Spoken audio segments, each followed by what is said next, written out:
Hey, what's up, everybody? Welcome back to the Look Into It podcast. I'm your host, Renee. You guys could be anywhere in these podcast streets, but you're here with me, and that's special. I hope that everyone's had a prosperous week. Everybody's out hustling and motivating and grinding, making it to your goals. Um, it's been a pretty hellacious week on my end. Just a little quick story time. I've experienced a bunch of discrimination at my job this week, and it did get reported, and I got pulled into the office, and when they asked me why I didn't report anything, I told them, honestly, it's because it wouldn't make a difference, because you guys were going to send me back to the site regardless of what I said. The only thing that could have possibly changed is that you guys bought me a donut and a chocolate milk for breakfast, and when asked truly why I didn't report it, I said because having to explain why I'm experiencing racism to somebody who has never had to experience racism is the equivalent to sitting with a blind man and describing the color yellow. I refuse to waste my energy on something that was not going to change because of whatever reason. But at any rate, it's also been a pretty hellacious week for racial politics as well. If you guys haven't been paying attention in the news this past week, there's a lot of focus on the stopping of Asian hate, quote unquote. And see, the thing that they're doing is targeting the black community to stop this Asian hate, which I found to be quite interesting. And tonight we're going to be looking into that. See what I did there? In the year 2020, the Asian community faced a bunch of discrimination due to the COVID-19 pandemic. The virus allegedly came from Wuhan, China, and since then, a lot of white people have been harassing, hurting, and just causing all-out terror to the Asian community. But instead of focusing on white domestic terror towards Asians, they've shifted the focus to black Americans. And black people have been taking the brunt of this for the past couple months. I want to give an example of that. In the Bay Area, about a month ago, there was an immigrant black person who I want to say was schizophrenic or had some sort of mental illness. I want to say he was homeless as well. But anyway, he pushed an elderly Asian person down and lifted his arms up like Muhammad Ali after he won a bout. And that has become the face of terror towards Asian Americans. This brother's name was Yahya Israel. And first off, that isn't even an American black person name, so you can't put all of this on black people. You've got to call it out where this person comes from. He was an immigrant just like that Asian individual was. Since then, the face of Asian terror has been black, and the people that are pushing this narrative, keep in mind, they are black immigrants from elsewhere, Africa, the West Indies, places like that.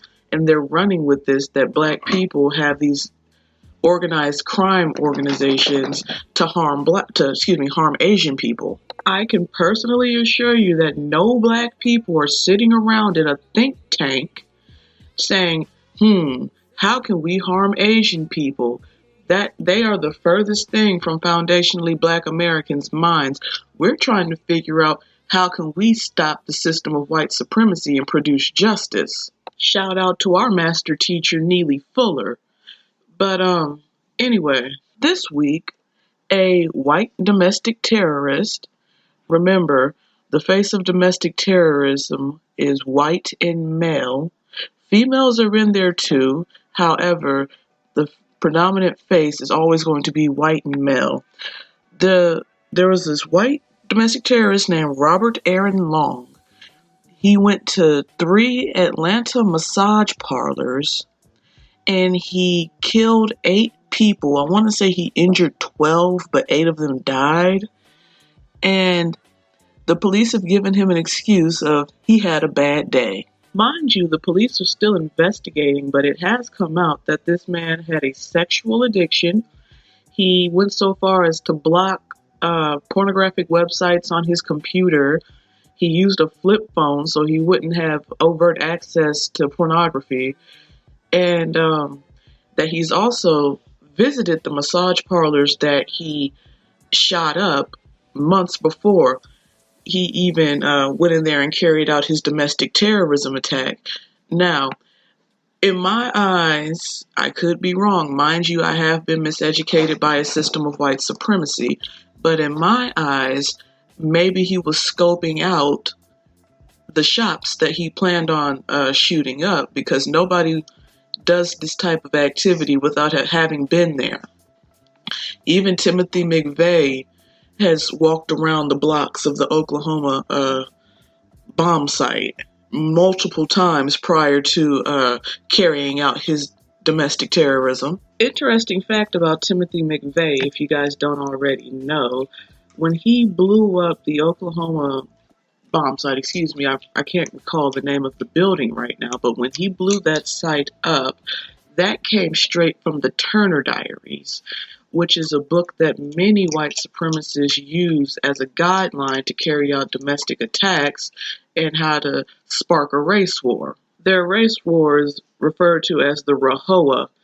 If you guys don't know, it's like a racial holy war, but that's a story for another day. Back to Mr. Robert Long.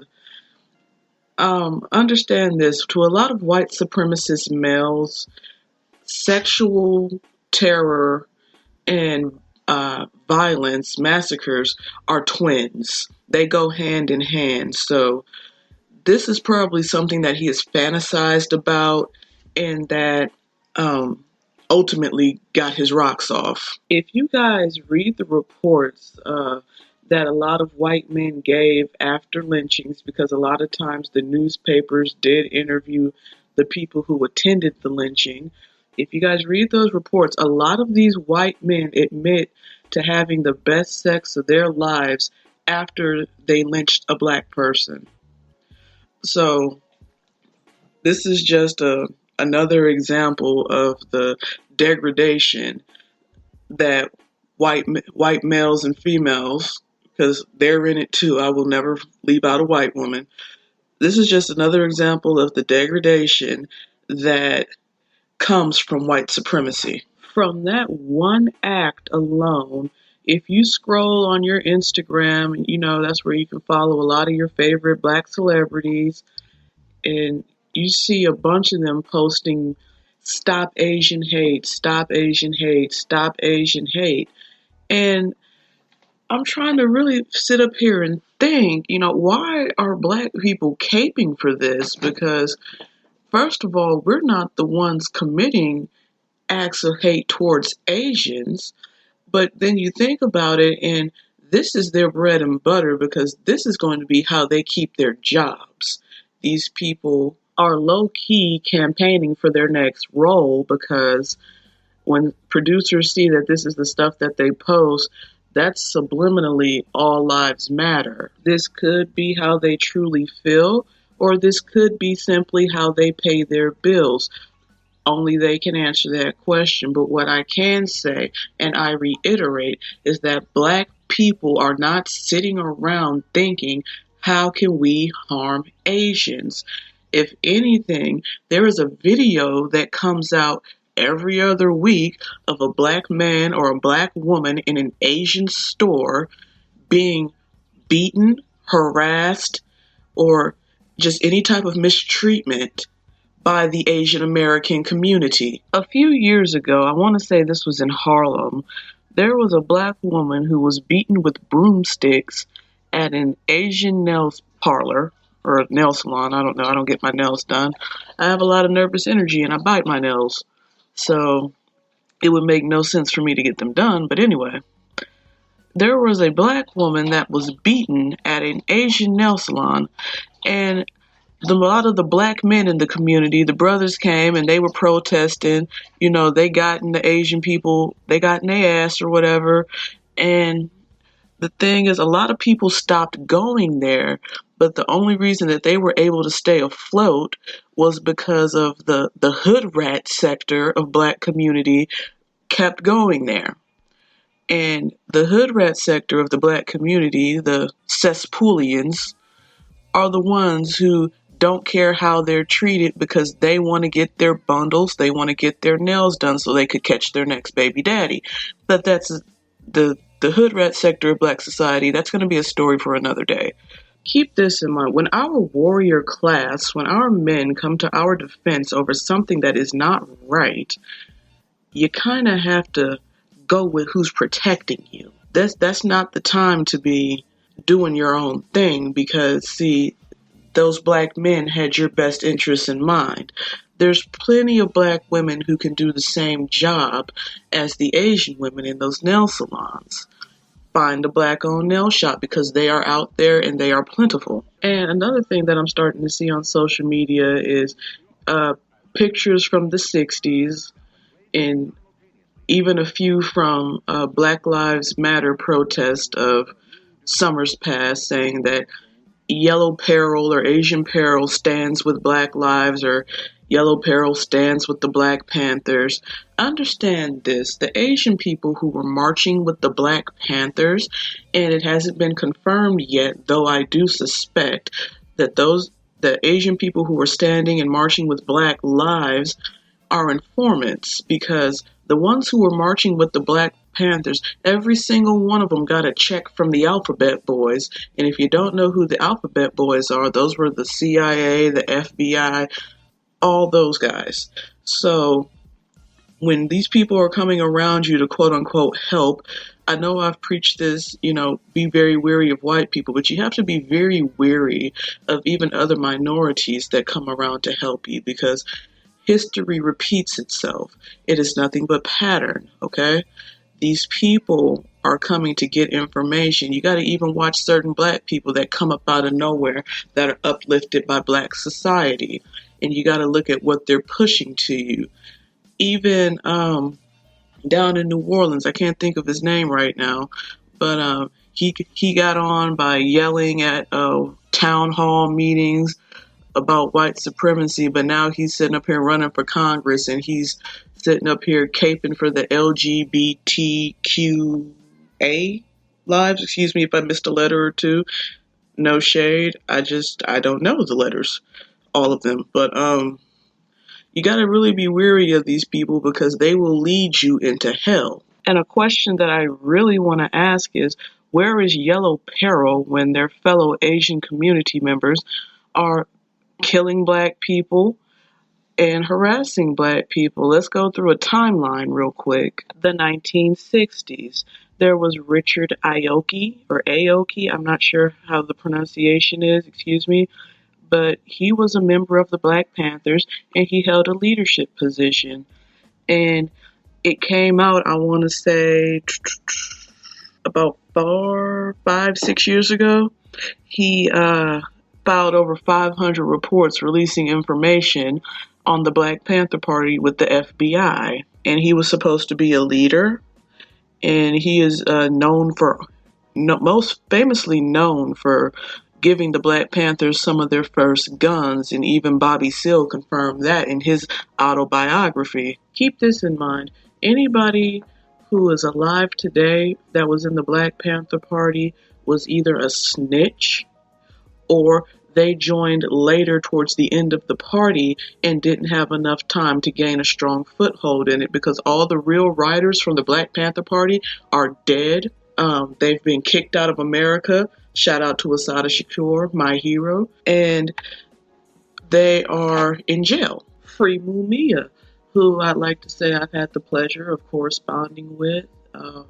He currently has COVID-19. And they won't even let him out of jail for that. He has numerous health problems. He has hepatitis.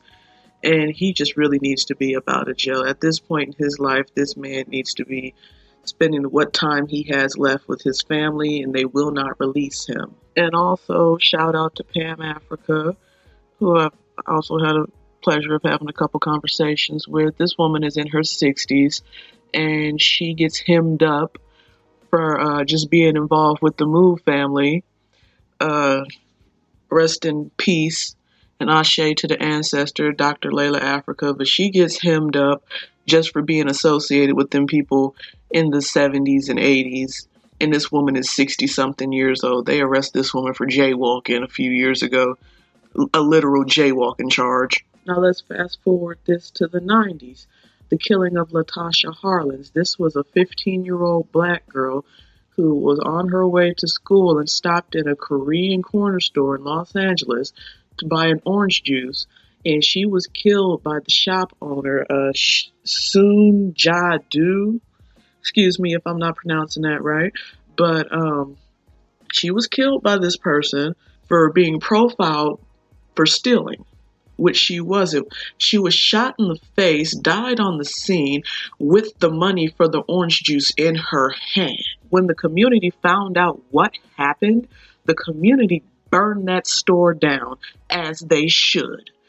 But get this, the woman, the store owner, shop worker, whatever the hell she wasn't even convicted of murder. She was convicted of voluntary manslaughter. And eventually they did rebuild the store, but every time they did, the store got jacked up, okay? The community stopped going there, and they fucked up the store every time they could. And so eventually that woman had to go back to Korea, which, might I add, is filled with anti-black racism. Let's take it to 2014. In New York, there was the shooting of Akai Gurley by police officer Peter Liang. Akai Gurley had walked his fiancée home, and he was standing in the hallway talking to her, and Peter Liang shot his gun in the apartment complex hallway and killed Akai Gurley because the bullet ricocheted and shot him in the head. When that happened, the Asian community rallied and protested and held signs saying he should keep his job. Their main reasoning was because he was a rookie police officer who didn't know. Now, if you're going to be a police officer, you should be trained on how to assess a situation. You don't go shooting your gun willy-nilly like you're in the OK fucking corral. Are these the people who are standing with us? Mind you, after the death of Akai Gurley, over 3,000 Chinese Americans were marching over the Manhattan Bridge, demanding and protesting that the charges be dropped because the charges were dropped against white officers in the shooting deaths of black people. And they said that Peter Liang was being used as a scapegoat. Keep in mind, out of the very mouth of Adolf Hitler, yes, that one, keep in mind that Adolf Hitler said that Asians were honorary Aryans. So a lot of them have the mindset that they are truly white people. And for them to call for charges to be dropped because white officers' charges were dropped, that makes zero sense. That was the community pulling the chains, saying, hey, we're white too. 2015, and I'm sorry if I'm dragging this out, but understand I'm driving home my point that these people are not for us and that they have to hold their own nuts on this one. 2015, you had Daniel Holtzclaw in Oklahoma. He was a police officer. He has a white father, and when you mix Asian with white, they call themselves Happas, okay? So you had this Asian male who identified as white because in his recordings, well, let's just start off by saying this. He was going around raping black women in the Oklahoma area. Most of them were drug addicts, and he was going around raping them because he was extorting them, saying that if you don't perform oral sex on me, you're going to jail. And he was so stupid, he turned off the video camera, but he kept the recording going. So you could hear him saying, oh, you've never sucked white dick before. Oh, you've never done this to white man before. So how is this man supposed to be standing with us in solidarity when he himself clearly is Asian but identifies as white? A white supremacist is that. Let me tell you guys how he got caught. There was a woman named Janie Liggins. She was an African-American woman who was just driving through a black neighborhood.